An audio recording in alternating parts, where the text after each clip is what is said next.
What's going on YouTube? Today I'm on daddy duty with Ella. She did a video. Say hi, Ella. Say hi. Yeah. Well, today I'm coming to you all with 8 things that I noticed on the keto diet. And by 8 things, I mean 8 things that my body has felt, things I've noticed that my body has changed while being on the keto diet. Now this is pre-holiday destruction of my body, and also post-holiday. I still realize the same thing, so if it happened once, it happened again. So the first thing we're talking about is appetite. Eating so many fats and protein, and appetite sometimes is there, sometimes it's not. Sometimes I can go just hours without even eating without even realizing it. And so I'm sitting there, I'm like, wait a minute, I haven't had dinner yet, or I haven't had lunch yet. And you feel fine. I mean, it's crazy. And a lot of times people like to eat in what we call the culturally accepted eating windows. So breakfast early in the day, lunch from 11 to 1. Some people have lunch, a little later on in the day. And some people have dinner probably as soon as they, Some people have dinner, after, like immediately after work, or some people have it early in the day, some people have it later in the day. And sometimes, I just eat, especially with little kids. If she ain't doing anything, if she in a bad mood, or if she feels bad, ain't no way I'm about to eat. So with the keto diet, my appetite has definitely been under control. Number 2, food tastes better. Now that might sound crazy, but I swear, once you stop eating the sugar and the carbs, most of the time it's probably the sugar, food just tastes better. Like, I don't know if you all have had 100% chocolate. Let me show you, I might have it. That's some. Check it out. 100% chocolate, right there. Bitter as all can be. When I first ate 100% chocolate years ago, I was like, this is disgusting. This tastes like dirt. So why in the world would anybody eat it? Well, guess what? Once your taste buds change from that keto diet, or just pretty much just taking away that sugar, food tastes awesome. I mean, this bitter chocolate tastes great. I mean, I eat it just like 1 or 2 pieces, and it's only 1 net carb. I mean, come on, you can't beat that. Sometimes like to melt it, mix a little stevia or erythritol in there. Nice. And also some other foods I didn't like before. See, cabbage. I'll look iffy on cabbage, but now I'll crush it. Somebody's tired. And also, if you ever, not have gotten away from sugar for a while and then ate something sweet, like, holy crap, it tastes so sweet. Like, if I were to eat an apple, like my cheeks feel that little tingling sensation. Woo. Yeah. And it's crazy the amount, how sweet things are once you stop eating something sweet. Number 3, the area of fat loss in my body. So whenever you're gonna lose weight, you think you can just target specific body parts, like, oh yeah, man, I need to lose some fat in my legs and my chest, my belly, my shirt's too tight around there. But guess what? You can't target fat loss. It loses it wherever it's at. And Ella is getting sleepy. I noticed that I dropped 30, 40 pounds. And a lot of the weight has came from my belly region, which is quite large. But my thighs and my butt haven't been touched. Not at all. My shirt size go down, pant size stays the same. The waist of my pants are big, the thighs tight, on around the thighs and the butt region. So although my shirts are fitting better, pants, they feel about the same. I mean, my thighs lost a little bit, but I mean, there's a lot there. So it's all genetic predisposition, I believe. You just lose fat in different areas. Clearly you just want to lose fat anywhere you can get it, but sometimes if I just lost an inch or something, anything off that booty, off them thighs, it helped out a lot with those pants. But Take it where I can. Number 4, let's talk about sugar being addicting. Now, as you all may or may not have known, before Thanksgiving, I was doing great. And then holidays hit, Thanksgiving, Christmas, everything associated with Christmas, all the parties. And then came my downfall. Gained like 27, 30 pounds. It was bad. And I noticed that as soon as I ate something sweet, it just like this craving just hit me. I just want to eat everything sugar. Want to eat cookies, want to eat sweet breads that my mother-in-law makes, and it's fantastic. Gotta stay away from that. And anything sugar related, as soon as I ate, I couldn't stop. And that is why I do keto for one, because the sugar is it's too much for me. I know people say moderation, but moderation is not something that I can handle clearly. That's right.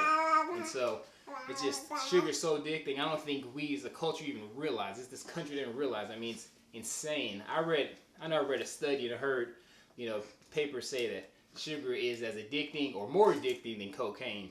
And that's pretty bad. And especially you can get that stuff for $1 a pound. That's so cheap.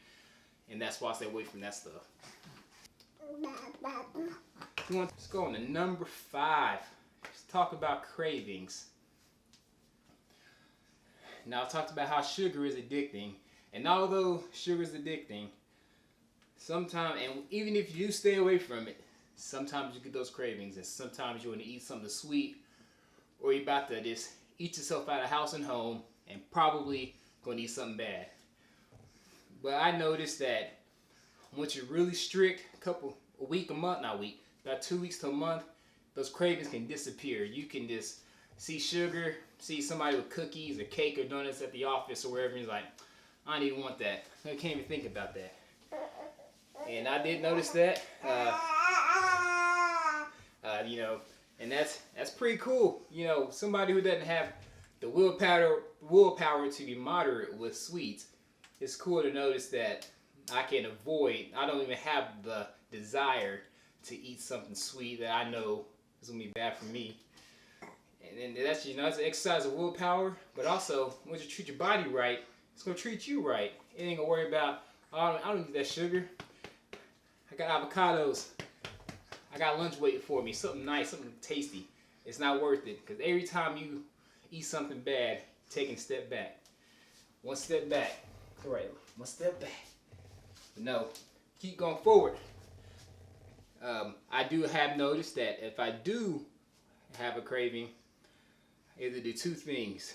Drink some water or eat something that has fat in it, something a little fatty, so that way that sweetness, that craving for something sweet just goes away, because you just ate something and like, I really didn't want that in the first place. All right, number 6.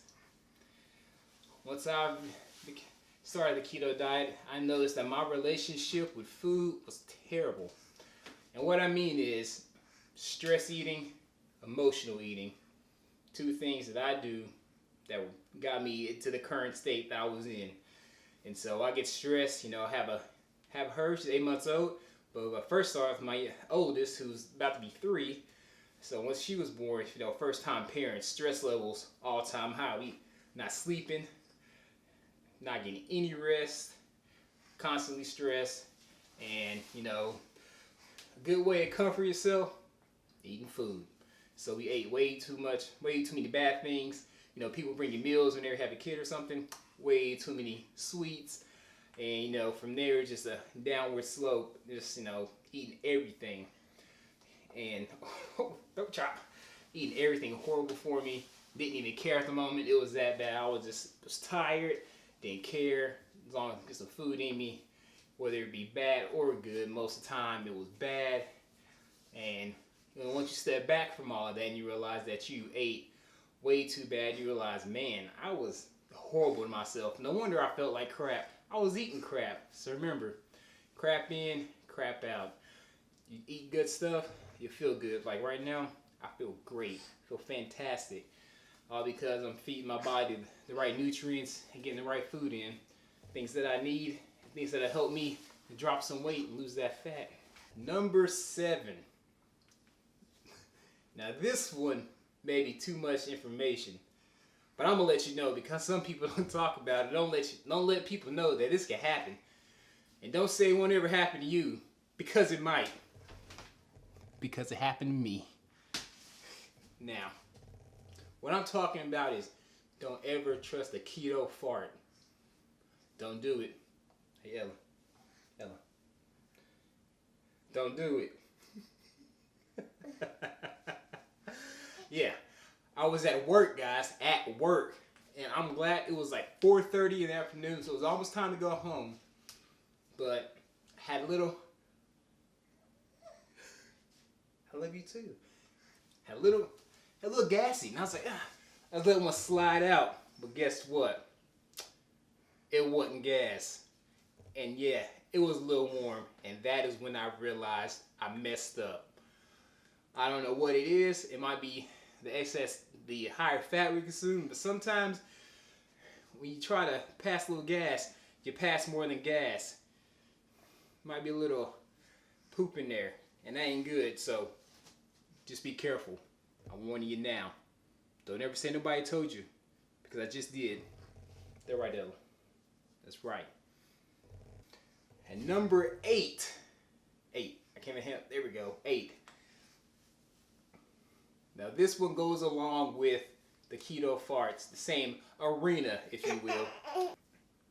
I noticed that whenever I was in in ketosis, so not the first week, second, probably a little later in that month, 2 months in, that my bowel movements, that is my poops, were considerably faster. I don't know why. Going to the bathroom was easier. It was just like bam, bam, in and out. Good to go. And another too much information, but usually before I started doing keto diet, it was not that way. Not at all. Sometimes like, man, a struggle today, but I don't know what it is. I know I've been reading into about or listening. I like to listen to a lot of podcasts, but talk about like gut health. Whenever you eat stuff, it changes the micro, they got flora in your gut, all the bacteria in your intestinal tracts and digestive system. So you eat sugar, and I read and looked up that it actually it changes it, makes it worse. It probably kills off some of that gut flora to actually help digest food, making more efficient digestion. But once you stop the sugar, as always, I'm telling y'all, sugar is at the root of everything. All these health problems, I promise, I swear, it's the sugar. Stay away from that stuff. It's bad stuff. Stay away. But so I noticed that I digest better and everything, and it's just a better process, if you will. And I don't poop often. Once a day, maybe twice a day.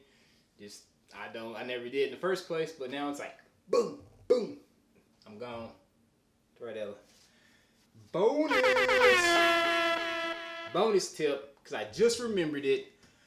I have developed a food intolerance. Now, full disclosure, I am lactose intolerant. I didn't realize that until I was in college, guys. I was like 20, and I did not know why my stomach was hurting all the time, because I was lactose intolerant. Drink a lot of milk and ate cereal in the mornings, but lactose intolerant.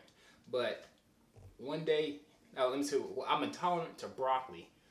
All the freaking vegetables, broccoli. I like broccoli. I like the way it tastes. Tastes great, easy to cook.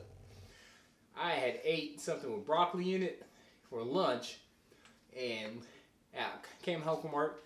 So man, my stomach's been hurting for all afternoon, and then I ended up throwing up. And I don't throw up often. I mean, before I threw up that first time, it was probably years since I threw up. And then I was like, man, that's strange. I don't know, must have been something I ate. And then I ate some more broccoli the next day. And then I had like diarrhea and all this stuff. I was like, oh my gosh, what did I do to myself? And then I don't know how I found it. I don't remember because it's so long ago. But I found out I was probably intolerant to broccoli. And I said, that can't be. But yeah, I stopped eating it. It was fine. I was like, yeah, I was going to leave it alone. And then I tested it. I made some broccoli casserole. It was fantastic. So good. Later that day, destroyed my stomach. And yep, That's what I found. So I realized I can't have broccoli. It's a sad day, but guess what? I'm over here with the cauliflower. That's my jam. Rice cauliflower, spinach, kale, some collard greens. That's some good stuff. Alright guys, so that's my 9 things that I realized my body changed by doing the ketogenic diet. Question for you all. Have you noticed any changes since doing keto? If you have, comment below. You can also subscribe. The button's also down below. You can follow me on all my social medias. And I'll put those up right here. So, thanks for watching. I'm going to get this girl take a little nap. Now, talk to you later.